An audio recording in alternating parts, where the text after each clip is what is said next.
Hello hi, ഞാൻ ഷമീൽ. ഞാനുള്ളത് ഇപ്പോൾ ഉള്ളത് കോഴിക്കോടാണ് കേട്ടോ. ഇത് ആ കോഴിക്കോടിലെ നല്ല സീനറി ഈവനിങ്ങിൽ കണ്ടപ്പം ആ ബീച്ചിൽ നിന്ന് എടുത്തൊരു വ്യൂ ആണ്. അപ്പോൾ നമ്മൾ ഇനി നേരെ കഞ്ഞി ഉണ്ടാക്കാൻ പോകണം. നമ്മുടെ കണ്ണൂരുകാരുടെ പയറ്റ് കഞ്ഞി എന്ന് പറയും. നമ്മുടെ ചെറുപയറും നേരിയരിയും കൂടിയിട്ടുള്ള ഒരു കോമ്പിനേഷനാണ്. അപ്പോൾ ചെറുപയർ എടുക്കുമ്പോൾ കൂട്ടത്തിൽ വലിപ്പമുള്ളത് എടുക്കണം, ചെറുത് എടുക്കരുത് കേട്ടോ. പിന്നെ നല്ല വലിപ്പമുള്ളത് തന്നെ എടുത്തിട്ടുണ്ട്. ഇനി ഇത് പിന്നെ ഒരു പൊടിക്കുന്ന പരിപാടിയുണ്ട്. പൊടിക്കുന്നതെന്ന് പറഞ്ഞാൽ ഇത് നമ്മുടെ തുണിയിൽ ഇട്ടിട്ടോ അല്ലെങ്കിൽ നമ്മുടെ അമ്മിക്കല്ലിൽ ഇട്ടിട്ട് ഇങ്ങനെ എന്താ പറയുക ഉടച്ചെടുക്കുന്നതാണ്. അപ്പോൾ ആ രീതിയിൽ നമുക്കിതൊന്ന് ഉടച്ചെടുക്കാം. അപ്പോൾ നമ്മളെ ചെറുപയർ നമുക്ക് എടുക്കാം. അളവ് ഞാൻ കുറച്ച് എടുക്കുന്നുണ്ട്. ഏകദേശം ഇതൊരു 1/3 കപ്പ്. 1/3 നിങ്ങൾക്ക് ഇപ്പോൾ ഗ്ലാസ്സിലുള്ള അളവ് ഞാൻ കാണിച്ചുതരാം. എന്നുവെച്ചാൽ നമുക്കൊരു 1/2 ഗ്ലാസ്സൊക്കെ മതി. അതേപോലെ തന്നെ ഈ ഒരു 1/2 ഗ്ലാസ് എടുത്തിന് ഇതേ അളവ് തന്നെ നമുക്ക് ഇതിൻ്റെ അരിയും മാറ്റി വെക്കണം. അതിന് മുന്നേ ഇതിന് ചെയ്യേണ്ട കുറച്ച് പണികളുണ്ട്, അതൊന്ന് നമുക്ക് കാണിക്കാം. വളരെ സിമ്പിളാണ്, വളരെ ടേസ്റ്റി ആയിട്ടുള്ള നമ്മുടെ നോമ്പിൻ്റെ പയറ്റ് കഞ്ഞി. ഇനി ഞാനൊരു പാൻ എടുത്തിട്ടുണ്ട്. ആ പാനിലേക്ക് നമ്മൾ ഇപ്പോൾ എടുത്ത ചെറുപയർ പിന്നെ ഇട്ട് കൊടുക്കാം കേട്ടോ. ഇത് സ്ലോ ഫ്ലെയിമിൽ നമുക്ക് വറുത്തെടുക്കുകയാണ്. നമ്മളിതാ വറുത്ത് കഴിഞ്ഞിട്ട് ഇങ്ങോട്ടേക്ക് എടുത്തിട്ടുണ്ട്. ഏകദേശം ചൂടുണ്ട്. അപ്പോൾ രണ്ടിൻ്റെ ഡിഫറൻസ് ഉണ്ടോ? ഇത് കുറച്ച് ഗ്രീനാണ്, ഇതേശം ബ്രൗണിഷ് ആയിട്ടുണ്ട്. അപ്പോൾ ആ രീതിയിലേക്ക് ആക്കിയിട്ട് എടുക്കുക. നമ്മൾ ഇട്ട് ഒരു തുണിയിലേക്ക് ഞാൻ ഇടുകയാണ് കേട്ടോ. ആ തുണിയിൽ ഇട്ട് എന്തിനാന്നുള്ളത് ഞാൻ ഇപ്പോൾ കാണിക്കാം. മറ്റേത് കണ്ടില്ലേ, ഇത്രയും വ്യത്യാസമുണ്ട് നമ്മൾ ചെയ്തു വരുമ്പോൾ. ഇനി തുണിയിൽ എന്തിനാ പറഞ്ഞാൽ തുണി ഇങ്ങനെ മടക്കി വെക്കാം. മടക്കാം എവിടെ തെറിച്ച് പോകാത്ത വിധത്തിൽ. എന്നിട്ട് നിങ്ങളടുത്ത് ഇങ്ങനെ നമ്മളെ അമ്മിയില്ലേ, അമ്മി ഉണ്ടെങ്കിൽ അമ്മിക്കല്ലുണ്ടെങ്കിൽ നല്ലത്. നമ്മുടെ അടുത്ത് ഇപ്പോൾ അമ്മിക്കല്ലില്ല, അതുകൊണ്ട് ഇതുകൊണ്ട് ഇങ്ങനെ ഇടിക്കുകയാണ് കേട്ടോ. പക്ഷെ മിക്സിയിലിട്ട് ഇടിക്കരുത് പ്രത്യേകിച്ച്. ഇപ്പം മിക്സിയിലിട്ട് ഇടിച്ചു കഴിഞ്ഞാൽ പൊടിഞ്ഞു പോകും. നമുക്ക് ആ രീതിയിലല്ല കിട്ടേണ്ടത്. ഇതിൻ്റെ തൊലി പൊട്ടണം. അതേപോലെ തന്നെ വേറൊരു സംഭവം കൂടെ കാണിക്കാം.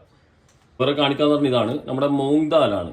അപ്പോൾ മൂങ് ദാൽ ഉപയോഗിച്ചുകൂടെ എന്ന് എല്ലാവരുടെയും ഡൗട്ട് ഉണ്ടാവും. പക്ഷെ മൂങ് ദാൽ ഉപയോഗിച്ചാൽ നമുക്ക് ഈ ഒരു ഫ്ലേവർ കിട്ടില്ല. എന്ന് പറഞ്ഞാൽ ഇതിൻ്റെ ആ സ്കിന്ന് പൊട്ടിയിട്ട് പിന്നെ അതിൽ വരുന്ന ഒരു ഫ്ലേവർ ഉണ്ട്.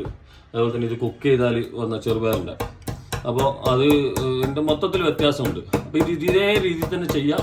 മിക്സിയിൽ ഒരു കാരണവശാലും അടിച്ചേക്കല്ല. നിങ്ങൾ എന്തെങ്കിലും സാധനം എടുത്തിട്ട് ഇങ്ങനെ അടിച്ച് പൊട്ടിച്ചാൽ മതി കേട്ടോ. പൊടിയാക്കരുത്.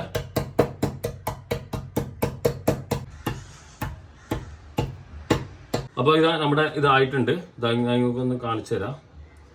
ഇതാണ് ഉദ്ദേശം. കണ്ട ആ തൊലിയോടൊക്കെ കൂടി കിട്ടിയിട്ടുണ്ടല്ലേ. വറുത്തിട്ട് ഇങ്ങനെ ആക്കിയെടുത്താൽ നല്ല ഫ്ലേവറുമാണ്. ഈ തൊലി ഒന്നും കളയണ്ട. ഇതേപോലെ നമുക്ക് കുക്ക് ചെയ്യാം. അപ്പോൾ നേരിയരി എടുത്തിട്ടുണ്ട്. നേരിയരി അറിയില്ല, മനസ്സിലായില്ലേ? നമ്മുടെ ബിരിയാണിയൊക്കെ വെക്കുന്ന ജീരകശാല റൈസാണ്. അപ്പോൾ ഈ അരി എത്രയാണോ നമ്മൾ ഇതെടുക്കുന്നത് അതേ അളവെടുക്കുക. നിങ്ങളിപ്പോൾ ഇതിൻ്റെ കുറച്ച് ക്വാണ്ടിറ്റി കാൽഭാഗമാണ് യൂസ് ചെയ്യുന്നതെങ്കിൽ കാൽഭാഗം നമ്മുടെ ചെറുപയറും കാൽഭാഗം നേരിയരി എടുക്കുക കേട്ടോ. എന്നിട്ട് ഇത് നമുക്ക് ഇനി കുക്കറിലേക്ക് ഇടാം. കുക്കർ എടുത്തിട്ടുണ്ട്. കുക്കറിലേക്ക് ഞാൻ അളവ് എടുത്തില്ലേ, അളവെടുത്തത് ഇപ്പോൾ 1/2 ഗ്ലാസ് ചെറുപയറും 1/2 ഗ്ലാസ് നേരിയരിയും. അപ്പോൾ അതൊരു ഗ്ലാസ്സായി. അതേ ഗ്ലാസ്സിൽ നമ്മൾ 4 ഗ്ലാസ് വെള്ളം എടുക്കുന്നു കേട്ടോ. അപ്പോൾ ഇത് അരി കഴുകിയിട്ട് ഇട്ട് കൊടുക്കാം കേട്ടോ. പിന്നെ നമ്മൾ ചെറുപയർ ഇട്ട് കൊടുക്കുകയാണ്. ഫുള്ള് അതിലേക്ക് ഇട്ട് ഇനി ആവശ്യത്തിന് കണക്കാക്കിയിട്ടുള്ള ഉപ്പ്, ഇനി ഇത് പിന്നെ കുക്കായി വന്നതിന് നമുക്ക് തേങ്ങാപ്പാൽ ചേർക്കാനുണ്ട് കേട്ടോ. നമുക്ക് നമ്മളെ കുക്കർ മൂടി വെക്കാം. കുക്കർ സാധനം റെഡി ആയിട്ടുണ്ട്. ഒരു വിസിൽ കഴിഞ്ഞിട്ട് രണ്ടാമത്തെ വിസിൽ വന്ന പാട് നിങ്ങൾ ഓഫാക്കണേ. എന്നിട്ട് കുറച്ച് കഴിഞ്ഞിട്ട് ഇത് ഓപ്പൺ ആക്കിയാൽ മതി. അപ്പോൾ നമുക്കിത് നമ്മൾ സമയം കഴിഞ്ഞ് ഇനി നമുക്കിത് ഓപ്പൺ ആക്കാം.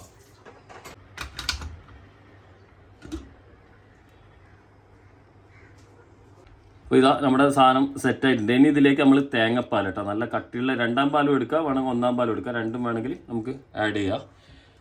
കണ്ടോ, നമ്മൾ ആ 4 ഗ്ലാസ് വെള്ളം ഒഴിച്ചതിൻ്റെ കറക്റ്റ് അളവാണ്. അങ്ങനെ അടിക്ക് പിടിക്കലോ ഒന്നും ഉണ്ടായിട്ടില്ല. ഇതിൽ ചെറുതായിട്ട് വെള്ളമുണ്ട്.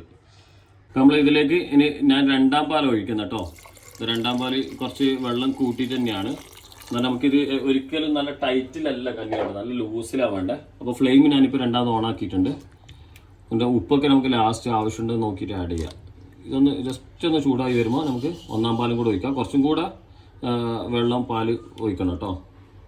2-ാം പാൽ ഒഴിച്ച സമയത്ത് ഇപ്പോൾ 2-ാമത് എക്സ്ട്രാ കുറച്ച് ഒഴിച്ചിട്ടുണ്ട്. അത് ഈ ഒരു ലൂസ് കണ്ടില്ലേ, ഈ ഒരു ലൂസിലേക്ക് ആക്കിയിട്ട് തന്നെ എടുക്കണം കേട്ടോ. ഇത് കുറച്ച് കഴിഞ്ഞാൽ നമ്മൾ ഒന്നാം പാലും കൂടെ ഒഴിച്ച് നമ്മളിത് ഇങ്ങനെ വെച്ചോണ്ടിരിക്കുമ്പോൾ ഇങ്ങനെ ടൈറ്റായി വരും. അതുകൊണ്ട് ലൂസ് തന്നെ വെക്കണം, എന്നാലേ നമുക്ക് ആ കഞ്ഞി കുടിക്കുന്ന ഒരു ഫീൽ കിട്ടുള്ളൂ. ഇത് നല്ല തിള വന്നിട്ടുണ്ട്. തിള വന്ന് ഇതൊന്ന് ഇളക്കിയിട്ട് നമുക്ക് പിന്നെ നമ്മുടെ ഇത് ഒഴിക്കാം. ഒന്നാം പാൽ കേട്ടോ, അത് കണ്ടില്ല, അതിൻ്റെ ലൂസും കൺസിസ്റ്റൻസി ഒക്കെ കണ്ടില്ല. ഇതിലേക്ക് ഒന്നാം പാൽ നല്ല കട്ടിയുള്ള പാല്. എന്നിട്ട് ആവശ്യത്തിന് കണക്കായിട്ടുള്ള ഉപ്പ് ഇടാം. പിന്നെ ഇനി നമുക്ക് അധികം തിളക്കണമെന്നില്ല, ഫ്ലെയിം കുറച്ച് വെക്കണേ. അപ്പോൾ ആവശ്യത്തിന് കണക്കായിട്ടുള്ള ഉപ്പ് ഇടാം. ഫ്ലെയിം കുറച്ച് വെച്ചിട്ടുണ്ട്.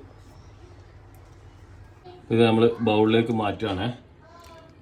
ഇത് കണ്ടില്ല, ആ കൺസിസ്റ്റൻസി തന്നെ നമ്മൾ എന്നാലും കുടിക്കാൻ നല്ല സുഖം ഉണ്ടാവും. നല്ല ബൈറ്റ്സ് അതിൽ കിട്ടും. എന്നുവെച്ചാൽ ചെറുപയറിൻ്റെ ബൈറ്റ്, ചോറിൻ്റെ ആ ഒരു സോഫ്റ്റ്നെസ് അതൊക്കെ കൂടി കിട്ടും. വേറെ ഒന്നും ചേർക്കുന്നൊന്നുമില്ല കേട്ടോ. അപ്പോൾ നമ്മളെ പാറ്റി തന്നെ റെഡിയായി. അപ്പോൾ എനിക്ക് നോമ്പുണ്ട്, അപ്പോൾ അതുകൊണ്ട് ഇപ്പോൾ ടേസ്റ്റിംഗ് പാർട്ടില്ല.